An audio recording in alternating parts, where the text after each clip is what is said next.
Live from Chattanooga, Tennessee, it's Nuganomics with David Tulis.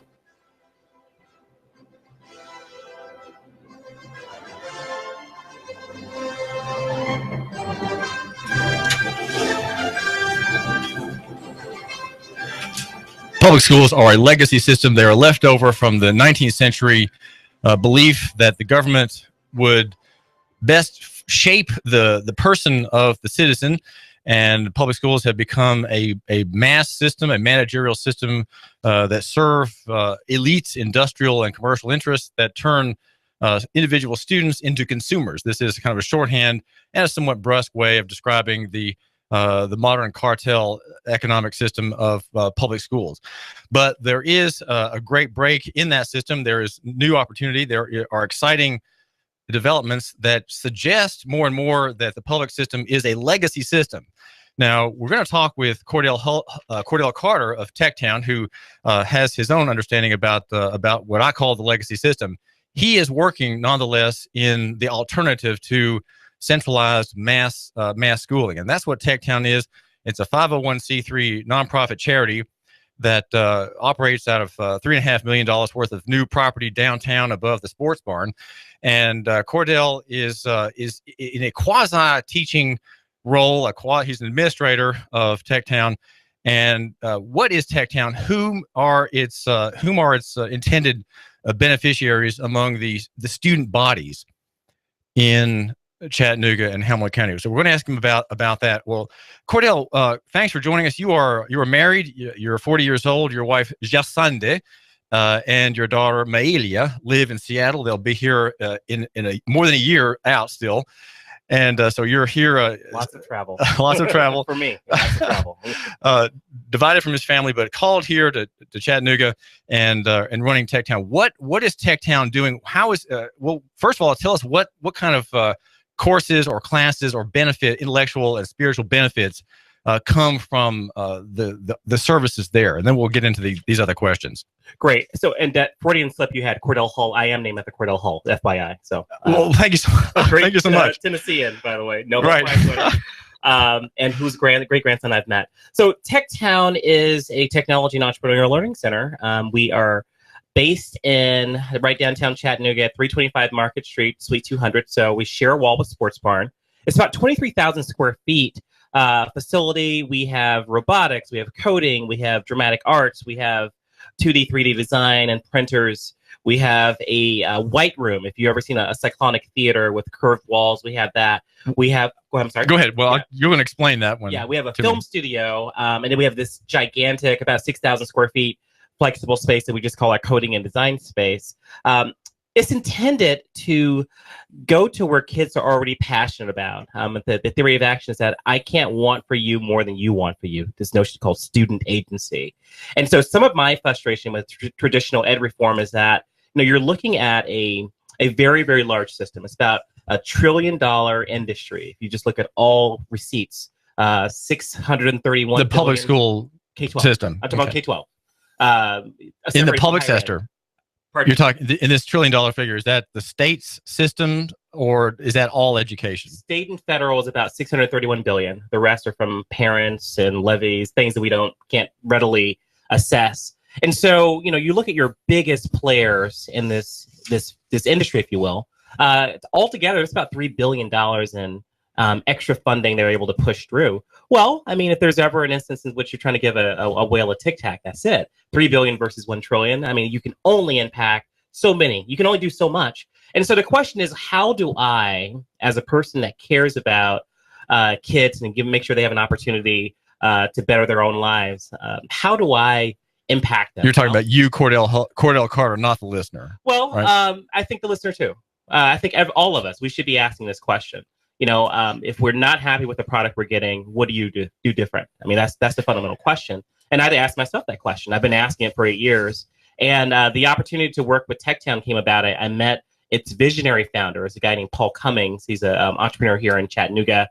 I met its financial backers, a gentleman named John Foy, Todd Phillips. They're of Noon Management.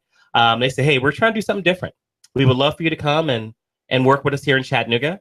We're going to do this as a gift to the children of Chattanooga, and we fully expect this to roll out around the country if it works. Is TechTown a free market sector answer or workaround of the state system?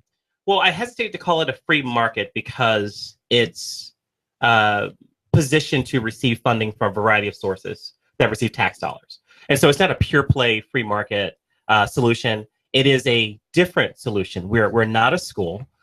We do work with schools, but we also work with homeschool co-ops. We work with private sector organizations that want to come in and use our facility for training or to get training for their students or their employees. We have after school programs for anyone who wants to come and just learn something different. We have programs for outreach to seniors that want to learn how to use their iPads. And so we are providing something the school can't, which is extending the learning experience for kids. And so all the rage right now in education is STEM, science, technology, engineering, arts, and math. Our physical plant, those... Well, that's, you misspelled it. You have an A in there. Yes, I'm sorry, arts. Okay, art. So it's not STEM, it's STEAM. All right. Sorry. Go ahead, Cordell Carter. What does STEAM mean? You got the A all in there. All these acronyms in education, I get confused sometimes. Plus, you have me standing. I'm not used to this. This is good, though. I feel good. Thank you. We're looking for opportunities to extend the learning experience of kids. And you asked the question, are most teachers trained to deliver these STEAM lessons that the kids need? Like, okay, yes, fine, some are. Okay, do they have the equipment they need? Do they have the space they need? No. The physical plant is in very poor shape. You look at the 200,000 plus schools around the country with the 54 million kids in K-12, and the physical plant is not in good shape. Many schools aren't wired for high-speed internet. So even though in a town like Chattanooga, where you have the digital infrastructure to provide lessons and these great experienes, the physical plant sometimes prevents. You've heard of the problem of the commons. It's an economic understanding where if something is not owned by anybody, it falls into dilapidation. It's not maintained. There is a problem of the commons in the public school sector. Now, is TechTown addressing the problem of the commons by saying we own these things, we own these assets, and we want them to be put to use as we see fit? This is our effort, and because we own it and control it, we have funding for it from some of these local venture capitalists. We have their support. We are going to provide something that is not the commons. It is something that's unique. And I would say that, are you solving that problem?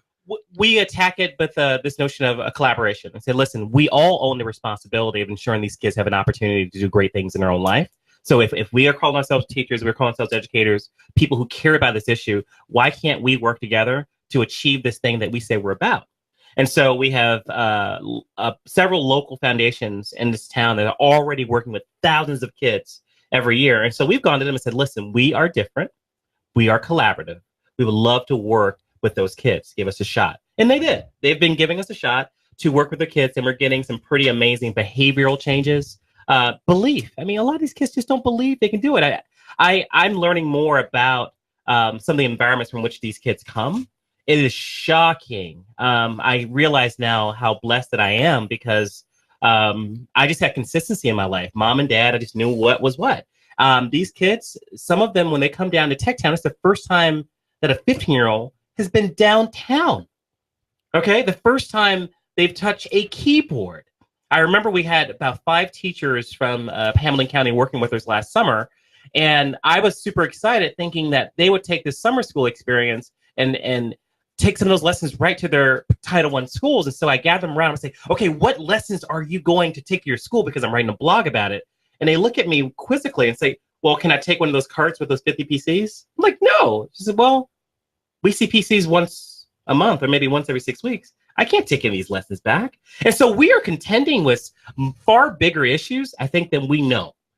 Schools are not equally resourced. And so, and for that reason, it is very difficult to scale solutions across. And so you ask, what is the solution that TechTown is trying to achieve? Well, we're trying to be the extension of that classroom experience for the classrooms that don't have it. It sounds like you're trying to connect with children apart from the factory school superstructure, which sort of schedules them, organizes them, dominates their time. You're saying, okay, we want to free these children from these sort of shackles of the 12-year sentence. I think we're pushing the envelope. I mean, my philosophy is improv, both and. Yes, and. I believe we can work with you, but I have again. You refers to whom? The listener, or you, the establishment? Who's the you? You. I'm sorry. You is our public school systems. You know, I mean, we can sit here and bash the system away, and people do, and I've been one of those guys. But the fact of the matter is, those 54 million kids are in the school systems. They have to be. Got to work with them. They have to be somehow rescued by opportunity and by people who have some sort of selflessness, who are not just involved in kind of laundering money that the public school system does. And I will say this, and this would be probably my only philosophical statement, and I'm not talking about Chattanooga. I'm just saying in general, K-12 has worked pretty great for adults. It's a fantastic pension system, fantastic benefit system. If you were to stay with a great labor organization, you can pretty much do whatever you want. I used to be a labor negotiator. I know how this goes. And on the West Coast, mind you. And the type of conversations I've had there only fired me up. That labor negotiation table is probably the worst place for a guy with this much energy to be.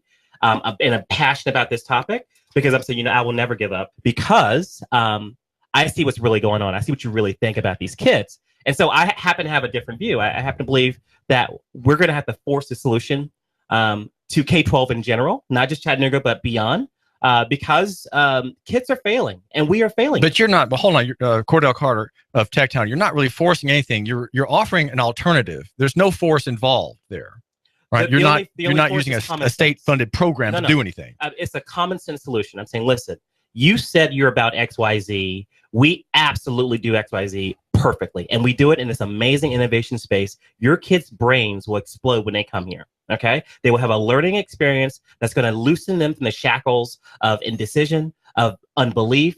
We are here to inspire and instruct and make amazing things happen by those kids' hands. Can you do that in your schools? If you can't do it, why are you not working with us? What are you spending the money on exactly? That's the question. Now, I'm not aggressive about it. I don't think we are. I think it's common sense that people are coming to us. We don't have to go out and look for them. They're trying to figure out, how can we get there? And that's what the conversation I want to have. How can we be there? Let's work together. Let's problem solve. And so we've had some amazing partners from the school system right here in Chattanooga. Amazing partners. Say a little bit, Cordell, about your family and your boyhood. You were one of how many children? Where did you live? What did your mom and dad do for livings, if they either had livings? So I'm a middle child, only boy. My father's a minister, evangelical, and my mother's a nurse. He was a military, my dad. And we're from Portsmouth, Virginia. This is Hampton Roads. We moved to Seattle. So he was a Navy man. He was Navy, yes. He was a naval architect, to be exact. So he sees beauty in pipes. I don't, but he does. That's great. So they've been incredibly encouraging. Neither of them finished. Well, my mom later, once I think I was about 7, she finished her associates to be a nurse. But my father was drafted for Vietnam, so he didn't finish college. And education has been, our way up. Did you attend public schools all the way through master's degree, or all the way through undergrad? I did undergrad at University of Washington, and I did a master's at Carnegie Mellon in Pittsburgh, and then a law degree at University of Notre Dame in Indiana.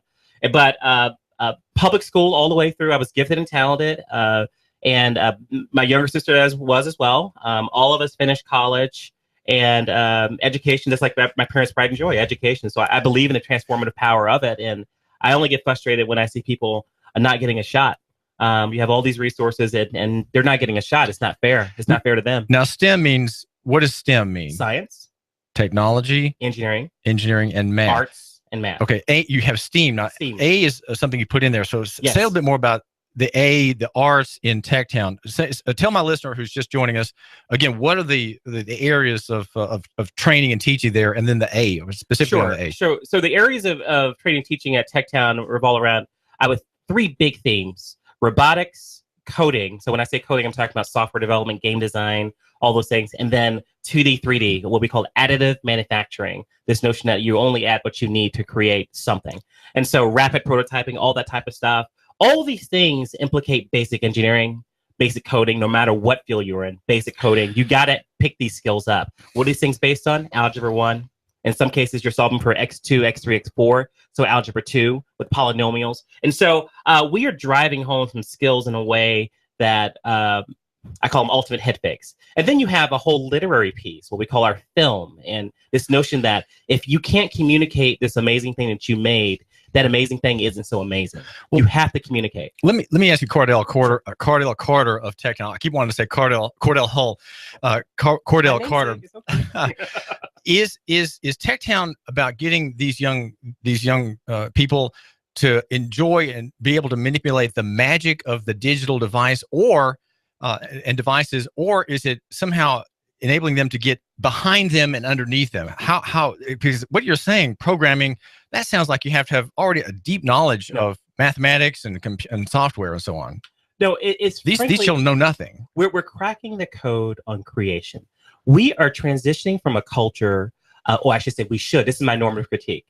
We should be transitioning from a culture of consumerism to that of creation, okay? And so if you can't create, if you don't have the ability to create, you will never have power, you will never have influence, you will never have control of your own destiny. And so this is about unlocking that thing. We go at coding creatively. We look at Minecraft. The kids play Minecraft all day long. They don't know that behind Minecraft is Java. They don't know that Java's syntax is based on algebra. If you can't solve for X, you'll never be able to code Java. But isn't studying Java, Cordell, a dreary, wonderful but dreary, long process that takes days and days and days, weeks of reading and playing around? No, not at all. Not because we do it in a very applied way. And so they're doing algebra on the wall for about 20 minutes the first day. We show them how to get to God mode, in quotes. And this is no shit. I can create my own gaming experience because I can flip from the interface of the game to the code back and forth as often as I want. And I can manipulate it on both ends. Okay. And it's going to enhance my playing experience. They're about the fun. The kids are doing robotics. They're about making it go through the maze. They're not about learning the code. Now they have to learn the code to go through the maze, but because they want to win, they do it fast. And you're telling my listener, who's the guy he's 50 years old out there, you're telling him that learning these coding doesn't require long hours of study before a very fat textbook. No, absolutely not. I mean, there are 6 basic concepts you have to understand to code anything. We cover the 6 basic concepts of computer science. And the only thing that changes is the programming language. Instead of this syntax, use that syntax. And as long as you have one reference book with you, you can code anything. Give me a week at TechTown with you, put you in a robotics camp. I guarantee you'll leave there coding. I promise you'll do it. Okay, my listener wants to have a tip from you, Cordell. What's next for him and his children? What might you have to offer him? And let's say the listener is not in the context of a given school. Are there direct ways that he can come to TechTown for the benefits? Every first Saturday, including tomorrow, we do a big family technology day. And so we're having people, just entire families come and just do something together. They have a lot of fun. So look on our website, gotechtown.org for the first Saturday. We do a spring break camp at the end of March. And we'll cover those 3 topics that we're talking about: film, robotics, coding. You'll have an opportunity to do that, or 2D, 3D. So consider signing your kid up for film. Start for the spring break camp. And then we do 8 weeks of summer camp. And so it'll be 24 different topics over those 8 weeks. Instructors from all over the country coming in as guest lectures. It's going to be an amazing time. 1,000+ kids there. They're going to have an amazing time. And I suggest that'd be a really good way to engage with TechTown. And of course, field trips.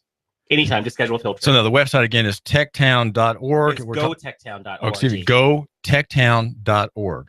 Correct. And Cordell Carter is the director, the CEO of this enterprise downtown. Well, explain to my listener why there are so many. This is such an open, breathing type place above the sports bar downtown. Sure. How is it? Why does it look as it does? Worth $3 million a half. Well, the biggest cost driver there was no floor there. If you recall the old Erlanger Lifestyles building, there was no floor there, so you had to create a floor. And so you're driving pylons down 200 feet into the defined bedrock, through underground rivers and all these things. So you had to do that. That was the big cost driver of it.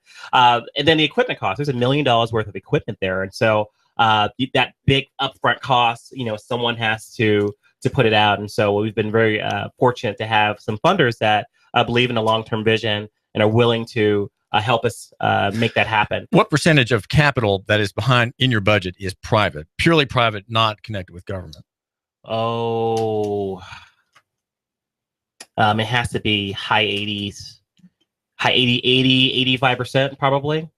Yeah, I think about 10,000 total has come from a government entity, meaning they spent money to bring kids there. What's the difference, Cordell Carter, between schooling and self-directed learning? What's the difference? Self-directed learning is something you do in spite of school. Schooling is just one way of learning, that typical way. It's it could be very regimented. But self-direction is saying, okay, I'm very interested in learning something, and I'm going to go figure out those. I'm gonna curate that experience to make sure I have it. And so to me, self-directed learning, which is what we emphasize at TechTown, is the wave of the future. Cordell Carter of TechTown, thank you for joining my list for me here at AM 1240. Cordell Carter is the CEO of TechTown. The website is gotechtown.org. Gotechtown.org. Go there and find out what is coming, what programs are coming for your young people. You, my listener, here at AM 1240 Hot News Talk Radio. This is David Tulis. We believe in local economy and the free market in Chattanooga and beyond. Where our suggestion is love your neighbor and buy local. And here we have local capital. Donors are bringing this TechTown about a function largely of private money, bringing new opportunities, bypassing the legacy system, of which we wish the best, or to which we wish the best. But we want really the marketplace to shine. This is David Tulis. Make sure you check out Superior Air Systems for your unit.